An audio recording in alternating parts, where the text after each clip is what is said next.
Bonjour à tous, aujourd'hui on lance un nouveau projet sous un nouveau format. Je vais essayer de vous parler de manière synthétique et précise de tous les dossiers importants qui vont concerner les Grizzlies ces prochaines semaines et ces prochains mois. Ce sont les chantiers de l'été. On commence directement avec le front office et la refonte de l'organigramme. Après une saison catastrophique, la deuxième de suite avec de très mauvais résultats, il y avait un vrai besoin de faire des choix. C'est ce qu'a fait le propriétaire Robert Pera. Des promotions, des arrivées, un general manager à la cave. Pera a pris ses responsabilités et a fait des choix rapides dès la fin de saison régulière. Le plus important concerne Chris Wallace. Chris Wallace qui était le GM depuis pas mal d'années, qui est démis de ses fonctions. Il va être maintenant assigné à des fonctions de scouting simplement. Donc c'est une vraie mise à la cave pour lui. Tout comme John Hollinger qui est rétrogradé aussi en fonction. En revanche, on a Tayshaun Prince qui était conseiller du general manager qui passe maintenant vice-président. On a ensuite Jason Wexler qui était président des opérations business. Il prend aussi le contrôle des opérations basket désormais, tout comme Zachary Kleiman qui lui va être vraiment assigné aux opérations basket. On a ensuite deux nouvelles têtes qui nous rejoignent avec tout d'abord Rich Cho et ensuite Glenn Grunwald, deux anciens general managers qui prennent donc des responsabilités dans notre organigramme. On était content de se débarrasser de Wallace. On récupère Cho qui était donc l'ancien GM des Hornets. Et quand on voit l'état financier de cette franchise, on peut se poser quand même quelques questions sur ce qui va se passer chez nous. Ça reste néanmoins deux personnes d'expérience qui connaissent bien leur métier, qui connaissent bien la ligue, donc on espère que ça se passera bien avec eux. Cet organigramme n'est certainement pas définitif. On imagine qu'il devrait y avoir encore quelques nouvelles têtes qui vont s'ajouter au cours de l'été. On suivra ça de près. Place maintenant au coaching staff. Cette année, nous avions 3 hommes principaux sur le banc. JB Bickerstaff, évidemment le coach principal, mais aussi ses 2 adjoints, Jerry Stackhouse et Nick Van Exel. Là non plus, la franchise n'a pas perdu de temps. Quelques heures à peine après la fin de saison régulière et le 82e match, Bickerstaff est viré, au plus grand bonheur de tout le monde, faut le dire. C'est une très bonne décision qui est prise, mais qui intervient un an trop tard, forcément. Quelques jours auparavant, on avait déjà appris le départ des 2 adjoints. On a Stackhouse qui avait décidé de rejoindre la fac et d'entraîner Vanderbilt, tandis que Nick Van Exel a décidé de rejoindre Cincinnati. On a donc tout un banc à remplacer, et les Grizzlies ont d'ores et déjà contacté quelques candidats. Alex Jensen, l'assistant du Utah Jazz, Sarunas Jasikevicius de Kaunas, ainsi que Jaron Collins, l'actuel assistant des Warriors. On se rappelle que l'année dernière, il y avait de nombreux coachs sur le marché. Les Grizzlies avaient pourtant décidé d'engager JB Bickerstaff, enfin de le prolonger, sans même se donner la peine d'interviewer qui que ce soit. Cette année, le processus de recrutement semble déjà meilleur, forcément. Plusieurs candidats ont été contactés. Reste alors à leur proposer un projet sérieux pour les convaincre de venir, notamment Jasikevicius, qui n'aurait aucun intérêt à quitter son confort lituanien pour rejoindre un projet bancal en NBA. Rien de concret pour l'instant, mais les choses devraient vite se décanter, afin notamment d'établir un nouveau projet et permettre à ce futur staff de préparer la nouvelle saison sereinement. Dossier suivant, la draft. Tout d'abord, 2 dates à retenir, la loterie qui aura lieu le 14 mai, donc c'est-à-dire mardi prochain, dans la nuit de mardi à mercredi, et ensuite, environ dans un mois, la draft qui aura lieu le 20 juin. Notre participation à cette draft dépendra de l'issue de la loterie. Rappelons la situation des picks des Grizzlies cette année. Alors en théorie, comme chaque équipe, on a 2 picks, un par tour, sauf que cette année, notre deuxième tour, le pick 38, a d'ores et déjà été transféré à Chicago. C'est le fameux pick qui est parti en l'échange de Justin Holiday, une super idée. Et notre premier tour est protégé top 8, c'est-à-dire que nous garderons notre pick s'il termine dans les 8 premières places, et au-delà, il ira directement à Boston, comme la quasi-totalité des picks de la ligue. Petit coup d'œil au classement pour la loterie, donc les Grizzlies ont fini la saison régulière avec un bilan de 33 victoires et 49 défaites, à égalité avec New Orleans et Dallas. Un pré-tirage au sort, un tiebreaker, a déjà été réalisé il y a environ un mois pour départager ces 3 équipes. Et ce sont les Pelicans qui ont remporté le tirage au sort, donc ils sont 7e. Derrière, on a obtenu la 8e place et les Mavs seront 9e. Alors essayons maintenant de retranscrire ce classement en pourcentage de chance pour la loterie. Alors plusieurs possibilités pour nous. Donc la première, ce serait donc d'avoir un petit peu de chance d'être tiré au sort et d'intégrer ce top 4. La deuxième, ce serait de ne pas être tiré au sort, donc de rester à cette 8e place. Et enfin, la troisième, ce serait donc d'être dépassé par les équipes derrière nous, au minimum une, et donc de finir 9e, 10e, 11e, ou au pire des cas 12e. Et dans toutes ces circonstances, ce serait Boston qui récupérait notre pick. Contrairement aux apparences, il n'y a pas eu de tanking de notre part cette année. L'objectif était clairement de gagner suffisamment de matchs pour faire sauter la protection et envoyer le pick à Boston. Puisqu'on rappelle la situation, donc le pick était protégé top 8 cette année. S'il ne tombe pas cette année, il tombera l'an prochain où il sera protégé seulement top 6, voire en 2021 où il serait alors non protégé. Le meilleur scénario, ce serait donc de s'en débarrasser au plus tôt, c'est-à-dire dès cette année, pour ne pas pénaliser la reconstruction future. Et cette année, il y a 42,6% de chances que le pick atterrisse à Boston. Évidemment, si la chance est de notre côté et que les boules de ping-pong sont en notre faveur, on ne crachera certainement pas sur un pick du podium voire top 4, ce qui serait plus qu'utile dans notre situation actuelle. Enfin, le plus mauvais scénario, ce serait de rester bloqué à cette 8e place, et donc de finir avec un pick relativement moyen, tout en conservant notre obligation envers les Celtics pour l'année prochaine, voire la suivante. Parlons maintenant un petit peu de Mike Conley. Ça part ou ça part pas? Rappelons un petit peu l'historique pour commencer. Donc tout d'abord, on a le 22 janvier une grosse annonce qui tombe avec, pour la première fois, les Grizzlies qui annoncent que ils sont prêts à écouter toute proposition pour un transfert de Mike Conley et de Marc Gasol. Le 7 février, donc Marc Gasol est parti à la deadline, mais Conley n'a pas été transféré et la franchise annonce qu'ils vont le garder. Il y avait pourtant eu des rumeurs insistantes de la part de plusieurs franchises, notamment des Pistons, du Jazz ou encore plus récemment des Pacers qui restent un petit peu intéressés par Mike Conley. Du coup, qu'est-ce qu'on a comme différents scénarios possibles? On peut imaginer une volonté de la part du nouveau front office de le conserver donc dans un projet de reconstruction, de continuer avec lui, et donc dans ce cas-là, Mike pourrait rester. Mais les dernières rumeurs laisseraient quand même penser qu'un transfert serait toujours envisagé. Il pourrait donc y avoir la possibilité de devoir échanger dès la draft pour essayer de gratter un pick un peu plus haut, ou alors de patienter et de le transférer cet été. Néanmoins, il y a quand même plusieurs difficultés à prendre en compte. Tout d'abord, par son contrat, Mike Conley dispose d'un gros contrat, 32,5 millions de dollars la saison prochaine et 34,5 millions de dollars la saison suivante. C'est un contrat qui est difficile à échanger, donc difficile de trouver un partenaire prêt à absorber autant de salaire pour un joueur comme Mike Conley.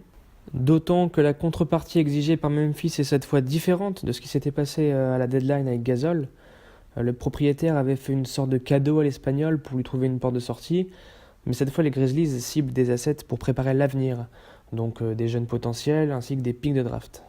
Le poste de pivot soulève aussi beaucoup de questions. Il y a tout d'abord le cas Valanciunas qui a été très bon depuis son arrivée donc en février. Il tourne en 19 matchs à quasiment 20 points et 10 rebonds de moyenne à plus de 50% au tir. Il a été très rapidement adopté par toute la fanbase des Grizzlies et donc il souhaiterait le voir rester. Seul petit problème, il est en fin de contrat, il dispose d'une player option à 17,6 millions. Il a déclaré qu'il aimerait bien rester à Memphis, mais pour l'instant aucune information précise sur son choix. On ne sait pas s'il va partir, s'il va rester. Il a jusqu'au 13 juin pour prendre sa décision, choisir s'il va rester à Memphis ou s'il préfère tester le marché. Puisque ses performances assez intéressantes ont peut-être donné des envies de contrat à certaines franchises. Vient ensuite le cas Joakim Noah. Le Jukes a régalé, il a vraiment ressuscité depuis son arrivée à Memphis. Il dispute 42 matchs dans un rôle de sortie de banc, il finit avec 7 points de moyenne, quasiment 6 rebonds de moyenne aussi, à plus de 50% au tir. Les Grizzlies ont tenté le pari, c'est un pari amplement réussi. Maintenant se pose la question de l'année prochaine. Il s'est mis en valeur, donc forcément ça a peut-être attiré le regard d'autres franchises. Les Grizzlies ne peuvent lui proposer que le minimum vétéran une fois de plus, tandis que certaines franchises pourront peut-être lui proposer un contrat à quelques millions de dollars sur 1, 2, 3 saisons, ce qui mettrait Memphis hors de portée. Place maintenant à un dossier très sensible, le dossier Chandler Parsons. Les Grizzlies traînent le contrat de Parsons depuis maintenant l'été 2016, un contrat de 4 ans à hauteur de 94 millions de dollars.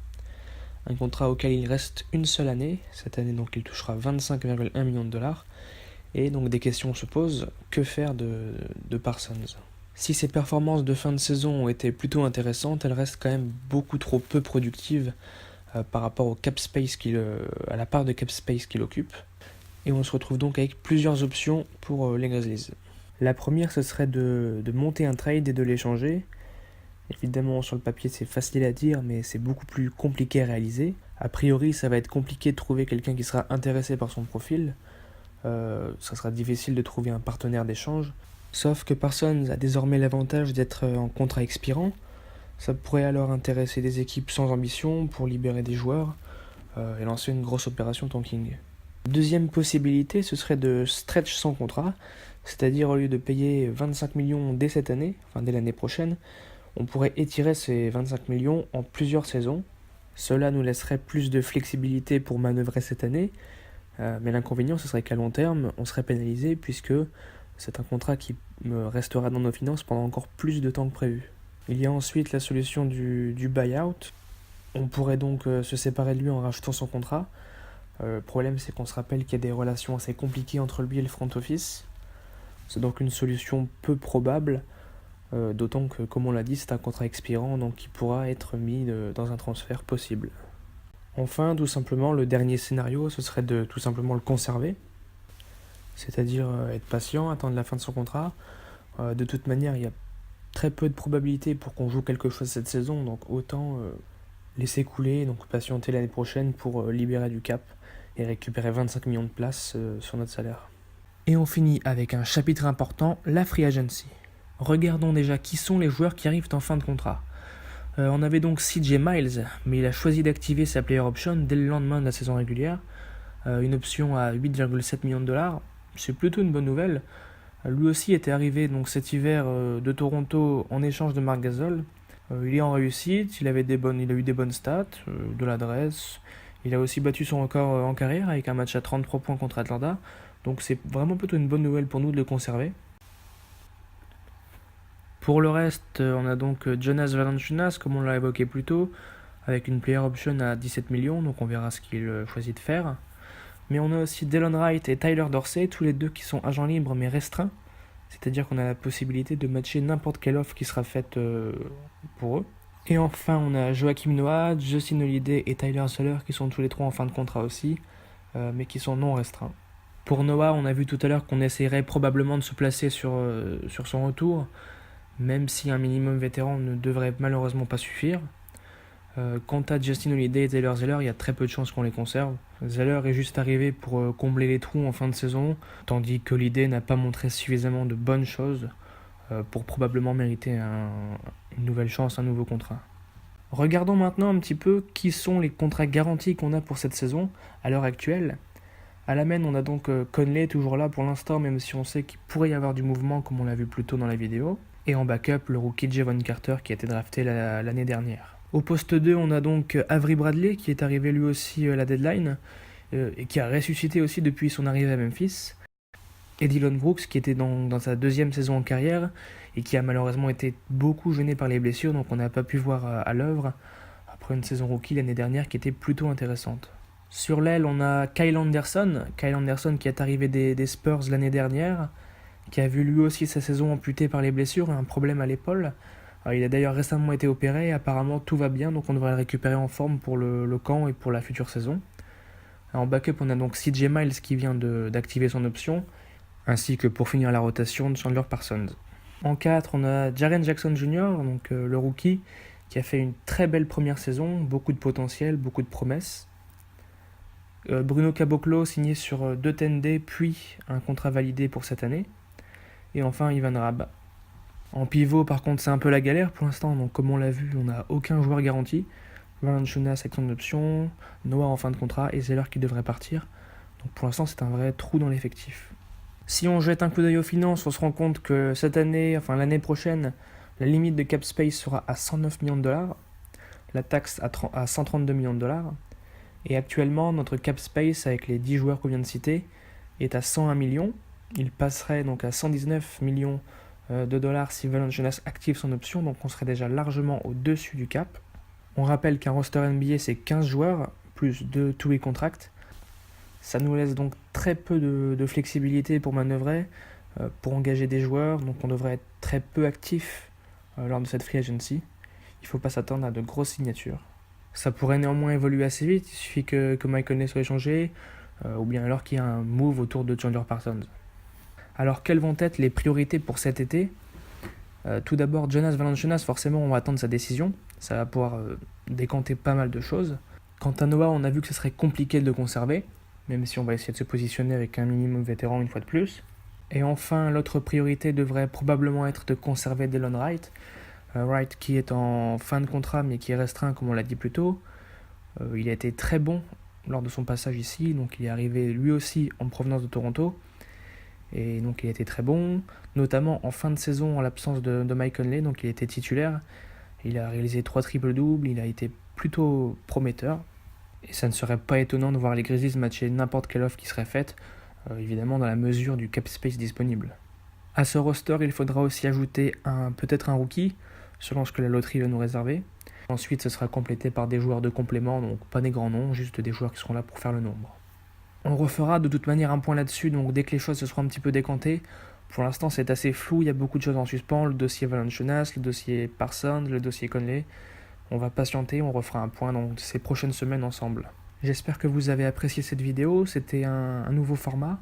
J'espère que ça plaît, donc n'hésitez pas à me dire ce que vous en pensez. On pourra peut-être remettre ça en place pour la suite. En attendant, on se retrouve dès mardi pour la loterie et évidemment très vite sur Twitter. Bonne journée à vous.